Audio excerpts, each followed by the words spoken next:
ಗುರು, ಈ ವಿಡಿಯೋನ ಸ್ಟಾರ್ಟ್ ಮಾಡೋದಕ್ಕಿಂತ ಮುಂಚೆ ಒಂದು ಸ್ಟೋರಿ ಮೂಲಕ ಸ್ಟಾರ್ಟ್ ಮಾಡ್ತೀನಿ. ಹೆಣ್ಮಕ್ಳು ಒಂದು ಕನ್ನಡಿ ಇದ್ದಂಗೆ. ಕನ್ನಡಿಗೆ ಯಾವಾಗವರೆಗೂ ವ್ಯಾಲ್ಯೂ ಇರುತ್ತೆ ಅಂತಂದ್ರೆ ಗೋಡೆ ಮೇಲೆ ಚೆನ್ನಾಗಿರೋವರೆಗೂ ಮಾತ್ರ ವ್ಯಾಲ್ಯೂ ಇರುತ್ತೆ. ಯಾವಾಗ ಬಿದ್ದು ಒಡೆದೋಗುತ್ತೋ ಆವಾಗ ಏನ್ ಮಾಡ್ತಾರೆ ಅಂತಂದ್ರೆ ಆಲ್ಮೋಸ್ಟ್ ಎಲ್ರು ಎತ್ತರಿಸಾಕ್ತಾರೆ, ಕಸಕ್ ಅದೇ ರೀತಿನೇ ಹೇಳ್ಬೇಕು ಅಂತಂದ್ರೆ ಹೆಣ್ಮಕ್ಳು ಲೈಫು ಕೂಡ. ಏನಕ್ಕೆ ಈ ಮಾತನ್ನ ಹೇಳ್ತಿದ್ದೀನಿ ಅಂತಂದ್ರೆ ನಿಮ್ಮ ಮನೇಲಿ ಪೇರೆಂಟ್ಸ್ ಆಗಿರ್ಬೋದು, ಯಾರೇ ಆಗಿರ್ಬೋದು, ನಿಮ್ಮನ್ನ ಕಂಟ್ರೋಲ್ ಮಾಡ್ತಿದ್ದಾರೆ ಅಂತಂದ್ರೆ ನಿಮ್ಮ ಮೇಲಿರುವಂತ ಪ್ರೀತಿಗೋಸ್ಕರ. ಅದು ಹೆಂಗೆ ಟಾರ್ಚರ್ ಆಗುತ್ತೆ ಗುರು, ಅದು ಹಿಂಗೆ ಟಾರ್ಚರ್ ಆಗುತ್ತೆ ಗುರು. ಏನಕ್ಕೆ ಮಾತನ್ನ ನಾನು ಹೇಳ್ತಿದ್ದೀನಿ ಅಂತಂತಂದ್ರೆ ರೀಸೆಂಟಾಗಿ ಕೇರ್ಪುರಮಲ್ಲಿ ಒಂದು ಇನ್ಸಿಡೆಂಟ್ ನಡೆಯುತ್ತೆ. ಏನಂತಂದ್ರೆ ಒಂದು ವ್ಯಕ್ತಿ ಬಂದು ಲಿವಿನ್ ಅಲ್ಲಿ ಇರ್ತಾಳೆ. ತುಂಬಾ ಜನ ಕೇಳಬೇಕು ಅಂತಂದ್ರೆ ಲಿವಿನ್ ಅಂತಂದ್ರೆ ಅರ್ಥ ಆಗಲ್ಲ. ನಿಮ್ಗೆ ಅರ್ಥ ಆಗೋ ರೀತಿ ಒಂದು ಲೋಕಲ್ ಸ್ಟೈಲಲ್ಲಿ ಹೇಳ್ತೀನಿ ನೋಡಿ. ಮದುವೆ ಆಗೋದಕ್ಕಿಂತ ಮುಂಚೆ ಇಟ್ಕೊಳ್ಳೋದು ಮೀನ್ಸ್ ಮದುವೆ ಆಗಲ್ಲ, ಇಟ್ಕೊಳ್ಳೋದು. ಫ್ರೀಡಮ್ ಸಿಕ್ಕಿಲ್ಲ ಅಂದ್ಬಿಟ್ಟು 3 ಜನ ತಂದೆ ತಾಯಿನ ಮತ್ತೆ ತೆಂಗಿನ ಸಾಯಿಸಿರೋದನ್ನ ನೀವುಗಳೆಲ್ಲ ನೋಡಿರ್ಬೋದು. ಬಟ್ ಏನಪ್ಪ ಮ್ಯಾಟರ್ ಅಂತಂತಂದ್ರೆ ಅವ್ರ ತಾಯಿ ಬಂದು ಹುಡುಗಿ ಲೈಫ್ನ ಕಂಟ್ರೋಲ್ ಮಾಡ್ತಿದ್ರಂತೆ. ಏನಂತಂದ್ರೆ ನೀನ್ ಈ ತರ ಬಟ್ಟೆ ಹಾಕೋಬೇಡ, ನೀನ್ ಅಲ್ಲಿಗೆ ಹೋಗ್ಬೇಡ, ಹೆಣ್ಮಕ್ಳು ಹೆಂಗಿರ್ಬೇಕೋ ಅದನ್ನ ಕಲಿ ಅಂತ ಹೇಳಿದ್ದೆ ತಪ್ಪಾಗೋಯ್ತು ಅನ್ಸುತ್ತೆ. ಇವಾಗ ತಂದೆ ತಾಯಿಗಳು ಏನಂತಂದ್ರೆ ನನ್ನ ಮಕ್ಕಳು ಈ ತರ ಇರ್ಲಿ, ಈ ತರ ಚೆನ್ನಾಗಿರ್ಲಿ, ಮತ್ತೆ ಆಚೆ ಕಡೆ ಹೋಗ್ತಿದ್ದಾರೆ ಅಂತಂದ್ರೆ ಅವ್ರು ಹಾಕೊಳ್ಳೋಂಥ ಬಟ್ಟೆಗಳಾಗಿರ್ಬೋದು. ತಂದೆ ತಾಯಿಗಳ ಮೈಂಡ್ ಸೆಟ್ ಹೆಂಗಿರುತ್ತೆ ಅಂತಂದ್ರೆ ನೀವು ಹೊರಗಡೆ ಹೋಗಿ ಮನೆ ಒಳಗಡೆ ಬರೋವರೆಗೂ ಜೀವನ ಕೈಯಲ್ಲಿ ಇಟ್ಕೊಂಡು ಕಾಯ್ತಾ ಇರ್ತಾರೆ ನಿಮ್ಮಮ್ಮ. ಏನಕ್ಕೆ ಆ ಮಾತುಗಳನ್ನ ಹೇಳ್ತಾರೆ ಅಂತಂದ್ರೆ ನೀನ್ ಹಾಕೊಳ್ಳೋ ಅಂತ ಡ್ರೆಸ್ ಈ ತರ ಇರಬೇಕು, ಆ ತರ ಇರಬೇಕು, ಈ ತರ ಇರಬೇಕು ಅಂದ್ಬಿಟ್ಟು ಏನಕ್ಕೆ ರಿಸ್ಟ್ರಿಕ್ಷನ್ ಮಾಡ್ತಾರೆ ಅಂತಂದ್ರೆ ನಾಳೆ ದಿವಸ ಏನು ಹೆಚ್ಚು ಕಮ್ಮಿ ಆಗಬಾರ್ದು ಅನ್ನೋದಕ್ಕೋಸ್ಕರ. ನಾನೇನಕ್ಕೆ ಕನ್ನಡಿನ ಎಕ್ಸಾಂಪಲ್ ಹೇಳ್ದೆ ಅಂತಂತಂದ್ರೆ ಕನ್ನಡಿ ಒಂದ್ಸತಿ ಬಿದ್ದು ಹೊಡೆದೋಯ್ತು ಅಂತಂತಂದ್ರೆ ಮುಗೀತು. ಅದನ್ನ ತಿರ್ಗಾ ಅಣ್ಸೋದಕ್ಕಾಗಲ್ಲ, ಯಾರು ಅಣ್ಸೋದಕ್ಕೆ ಹೋಗಲ್ಲ, ಕಸ ಅಂದ್ಬಿಟ್ಟು ಎತ್ತು ಬಿಸಾಕ್ಬಿಡ್ತಾರೆ. ಅದೇ ಥರನೇ ನಿಮ್ಗಳ ಲೈಫ್. ಈ ಹುಡುಗಿ ಬಂದು ಲಿವ್ ಇನ್ ರಿಲೇಷನ್ಶಿಪ್ಪಲ್ಲಿ ಇದ್ಲು. ಆ್ಯಕ್ಚುಲಿ ಹೇಳಬೇಕು ಅಂತಂದರೆ ಅದು ಅವ್ರ ಅಪ್ಪ ಅಮ್ಮನಿಗೆ ಮತ್ತು ಎಲ್ಲ ಇಷ್ಟ ಆಗಲಿಲ್ಲ ಅವ್ರ ಫ್ಯಾಮಿಲಿಯಲ್ಲಿ. ಏನಂತಂದರೆ ಇವಾಗ ಮದುವೆ ಆಗಿ ಜೊತೆಗೆ ಇಟ್ಕೊಳ್ಳೋದು ಒಂಥರ, ಅದು ಮದುವೆ ಆಗದಿರನ್ನ ಜೊತೆಗೆ ಇಟ್ಕೊಳ್ಳೋದು ಒಂಥರ. ನೋಡೋವಂಥ ಸಮಾಜ ಆಗಿರ್ಬೋದು, ನಾಳೆ ದಿವಸ ಎಷ್ಟು ದಿವಸ ಅಂತ ಇಟ್ಕೊಳ್ಳೋದಕ್ಕಾಗುತ್ತೆ? ನೀವುಗಳೇ ಯೋಚನೆ ಮಾಡಿ.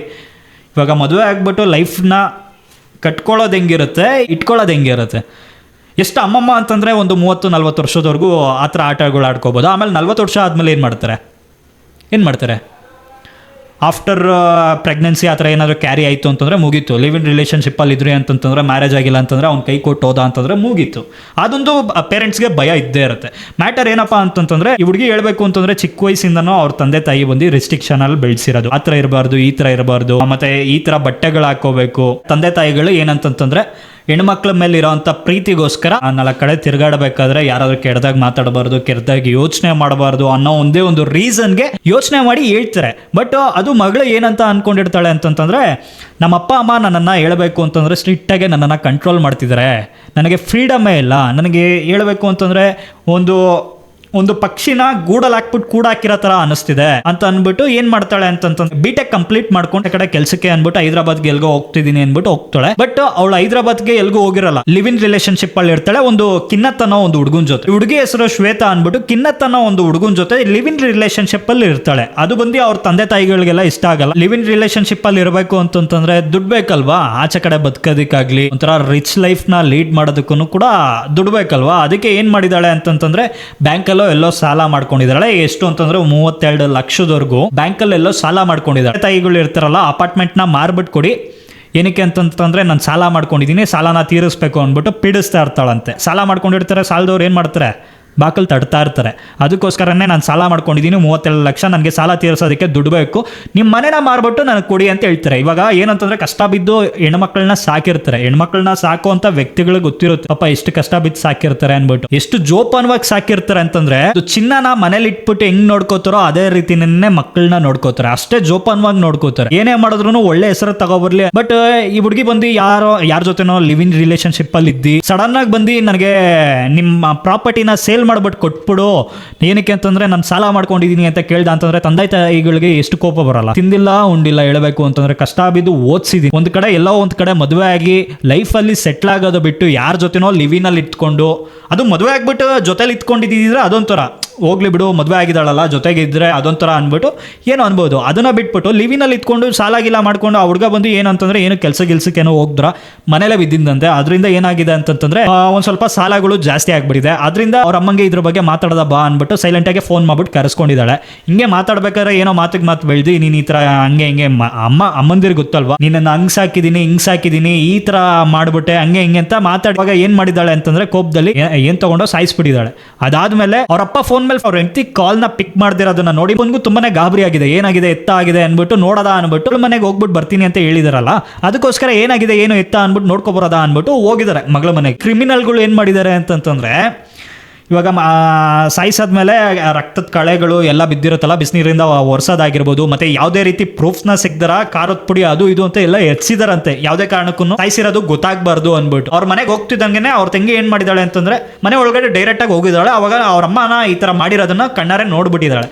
ನೋಡ್ಬಿಟ್ಟು ಏನು ಮಾಡಿದಾಳೆ, ಗಾಬರಿಯಲ್ಲಿ ಬಡ್ಕೊಂಡಿದ್ದಾಳೆ ಅವ್ರ ತಂಗಿ. ಸ್ವಂತ ತಂಗಿಗುರು ಅಮ್ಮನ್ನೇ ಬಿಟ್ಟಿಲ್ಲ, ತಂಗಿನ ಬಿಡ್ತಾಳ. ಅದನ್ನ ನೋಡ್ಬಿಟ್ಟು ಎಲ್ಲ ಆಚೆ ಕಡೆ ಪ್ರಸಾರ ಆಗೋಗ್ಬಿಡುತ್ತೆ ಅಂದ್ಬಿಟ್ಟು ಅವ್ರ ತಂಗಿನೂ ಮುಲಾಜ್ ನೋಡಿದಾರ ಸಾಯಿಸ್ಬಿಡ್ತಾಳೆ.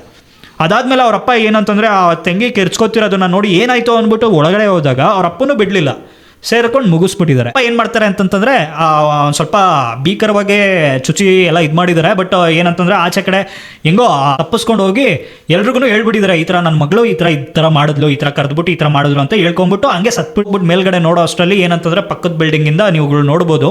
ನಿಮ್ಗೊಂದು ವಿಡಿಯೋನ ಹಾಕ್ತೀನಿ. ಅವ್ರ ಅಪ್ಪ ಅಮ್ಮನ ಸಾಯಿಸ್ಬಿಟ್ಟು ಏನೋ ಆಗ್ದಂಗೆ ಎಷ್ಟು ಕ್ಲೀನಾಗಿ ಹೋಗ್ತಿದ್ರು ನೋಡಿ.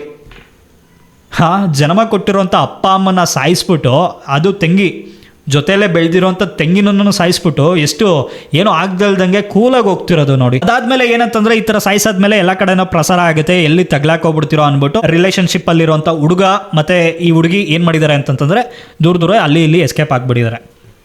ಎಸ್ಕೇಪ್ ಆದಾಗ ಪೊಲೀಸವರು ತನಿಖೆಯಲ್ಲಿ ಹೇಳಬೇಕು ಅಂತಂತಂದ್ರೆ ಈ ಹುಡುಗಿ ಪಾಂಡಿಚೇರಿಯಲ್ಲಿ ತಗ್ಲಾಕೊಂಡಿದ್ದಾಳೆ. ಅವಾಗ ಹಿಡ್ಕೊಬಂದು ಏನಕ್ಕಮ್ಮ ಈ ಥರ ಮಾಡಿದ್ಯಾ, ಏನಕ್ಕೆ ಸಾಯಿಸಿದ್ಯಾ ನಿಮ್ಮ ಅಪ್ಪ ಅಮ್ಮನ, ಏನಕ್ಕೆ ಏನು ರೀಸನ್ ಅಂತ ಕೇಳಿದಕ್ಕೆ ಅವಾಗ ಆ ಹುಡುಗಿ ಹೇಳ್ತಿರೋಂಥ ಮಾತುಗಳನ್ನ ಕೇಳಿ ಹೇಳಬೇಕು ಅಂತಂದ್ರೆ ತುಂಬ ಜನ ಶಾಕ್ ಆಗಿರ್ತಾರೆ. ಆ ಹುಡುಗಿಗೆ ಫ್ರೀಡಮ್ ಕೊಟ್ಟಿಲ್ಲ ಅಂದ್ಬಿಟ್ಟು ಅವ್ರ ಅಪ್ಪ ಅಮ್ಮನ ಸಾಯಿಸ್ಬಿಟ್ಲಂತೆ. ಅವ್ರ ಅಮ್ಮ ಹೇಳಬೇಕು ಅಂತಂತಂದ್ರೆ ಏನೇ ಒಂದು ಕೆಲಸನ ಮಾಡೋದಕ್ಕೆ ಹೋದ್ರೂ ಇದು ಮಾಡಬೇಡ ಅದನ್ನ ಮಾಡಬೇಡ ಅಂತ ಹೇಳ್ತಿದ್ರಂತೆ, ಇದನ್ನ ಮಾಡಬೇಡ ಅದನ್ನ ಮಾಡಬೇಡ ಅಂತ ಹೇಳ್ತಿದ್ರು ಅಂತಂತಂದ್ರೆ ಎಲ್ಲಿ ನನ್ನ ಮಗಳು ಲೈಫ್ನ ಹಾಳು ಮಾಡ್ಕೊಬಿಡ್ತಾಳೋ ಅಂತ ಒಂದು ಬೈಕೆ ಆ ಥರ ಹೇಳಿರ್ತಾರೆ. ಅದನ್ನು ಬಿಟ್ಬಿಟ್ಟು ನಮ್ಮ ಅಮ್ಮಂಗೆ ನನ್ನ ಮೇಲೆ ದ್ವೇಷ ಇತ್ತು. ಅಪ್ಪ ಅಮ್ಮಂದಿರಿಗೆ ಹೇಳಬೇಕು ಅಂದರೆ ಮಕ್ಳ ಮೇಲೆ ದ್ವೇಷ ಇರತ್ತಾ, ಚೆನ್ನಾಗಿರಲಿ ಅನ್ನೋದಕ್ಕೋಸ್ಕರ ಅವರು ಏನು ಬೇಕಾದರೂ ಮಾಡ್ತಾರೆ ಗುರು. ಅವರು ಉಪವಾಸ ಮಲ್ಕೊಂಡ್ರು ಪರವಾಗಿಲ್ಲ, ನನ್ನ ಮಕ್ಕಳು ಚೆನ್ನಾಗಿರಬೇಕು ಅಂದ್ಬಿಟ್ಟು ಏನು ಬೇಕಾದ್ರೂ ಮಾಡ್ತಾರೆ. ಬಟ್ ಹೇಳಬೇಕು ಅಂತಂದರೆ ಆ ಹುಡುಗಿ ಕೊಟ್ಟಿರೋಂಥ ಸ್ಟೇಟ್ಮೆಂಟ್ನ ಕೇಳಿ ನನಗಂತೂ ಒಂದು ಹುಡುಗನ ಜೊತೆ ಲಿವ್ ಇನ್ ರಿಲೇಷನ್ಶಿಪ್ಪಲ್ಲಿ ಇದ್ದಾಳೆ, ಓಕೆನಾ, ನಾಳೆ ದಿವಸ ಏನಾದರೂ ಒಂದು ಹೆಚ್ಚು ಕಮ್ಮಿ ಆಯಿತು, ಆ ಹುಡುಗ ಬಿಟ್ಟೋದ ಅಂತ ಮಗು ಕತೆ ಏನಾಗಬೇಕು, ಈ ಹುಡುಗಿ ಕತೆ ಏನಾಗಬೇಕು, ಆಚೆ ಕಡೆ ನೋಡೋವಂಥ ಸಮಾಜ ಯಾವ ರೀತಿ ನೋಡುತ್ತೆ, ನಿಮ್ಗಳಿಗೆಲ್ಲ ನಾನು ಎಕ್ಸ್ಪ್ಲೈನ್ ಮಾಡೋವಂಥ ಅವಶ್ಯಕತೆ ಇರಲ್ಲ ಅನ್ಸುತ್ತೆ. ನಾನು ಏನಕ್ಕೆ ಹೆಣ್ಮಕ್ಳು ಕನ್ನಡಿ ಇದ್ದಂಗೆ ಅಂತ ಹೇಳಿದೆ ಅಂತಂತಂದ್ರೆ, ಕನ್ನಡಿ ಯಾವಾಗವರೆಗೂ ಚೆನ್ನಾಗಿರುತ್ತೋ ಅಲ್ಲಿವರೆಗೂ ಸೊಸೈಟಿಯಲ್ಲಿ ವ್ಯಾಲ್ಯೂ ಇರುತ್ತೆ. ಯಾವಾಗ ಕೆಳಗಡೆ ಬಿದ್ದು ಹೊಡೆದೋಗುತ್ತೋ ಕಸ ಅಂದ್ಬಿಟ್ಟು ತಳ್ಳಿ ಬಿಸಾಕ್ತಾರೆ. ಅದೇ ರೀತಿನೇ ಲೈಫು ಕೂಡ. ಬಟ್ ಅಪ್ಪ ಅಮ್ಮ ಮನೆಯಲ್ಲಿ ಹೇಳಬೇಕು ಅಂತಂದ್ರೆ ನಿಮ್ಮನ್ನ ಏನಾದರೂ ಕಂಟ್ರೋಲ್ ಮಾಡ್ತಿದ್ದಾರೆ ಅಂತಂದ್ರೆ ಅವ್ರಿಗೆ ನಿಮ್ಮ ಮೇಲೆ ಇರುವಂತ ಪ್ರೀತಿಗೋಸ್ಕರ, ಸ್ವಾರ್ಥದಿಂದ ತುಂಬಿಕೊಂಡಿರುವಂತ ಸಮಾಜ ಗುರು ಇನ್ನೆಲ್ಲೆಲ್ಲಿ ಹೋಗುತ್ತೋ ನಮಗಂತೂ ಗೊತ್ತಿಲ್ಲ. ಇದ್ರ ಬಗ್ಗೆ ನಿಮ್ಮ ಅಭಿಪ್ರಾಯ ಏನು ಅಂದ್ಬಿಟ್ಟು ಕಮೆಂಟ್ ಬಾಕ್ಸ್ ಅಲ್ಲಿ ಬರೆಯೋ ಮೂಲಕ ತಿಳಿಸಿ. ಹಂಗೆ ನೀವು ಯಾರಾದರೂ ಹೊಸಬರಾಗಿದ್ರೆ ನನ್ನ ಚಾನಲ್ಗೆ ಲೈಕ್ ಮಾಡಿ, ಶೇರ್ ಮಾಡಿ, ಕೆಳಗಡೆ ಕಾಣಿಸ್ತಾರೋ ಅಂತ ಸಬ್ಸ್ಕ್ರೈಬ್ ಬಟನ್ ಒತ್ತಿ ಸಬ್ಸ್ಕ್ರೈಬ್ ಮಾಡಿ. ಏನಕ್ಕೆ ಅಂತಂದ್ರೆ ನೀವು ಮಾಡುವಂಥ ಪ್ರತಿಯೊಂದು ಸಬ್ಸ್ಕ್ರೈಬ್ ಇನ್ನಷ್ಟು ವಿಡಿಯೋಸ್ನ ಮಾಡೋದಕ್ಕೆ ನನಗೊಂದು ಮೋಟಿವೇಟು. ನೆಕ್ಸ್ಟ್ ವಿಡಿಯೋದಲ್ಲಿ ಸಿಗ್ತೀನಿ ಅಂತ ಹೇಳ್ತಾ ಟಾಟಾ ಬೈ ಬೈ.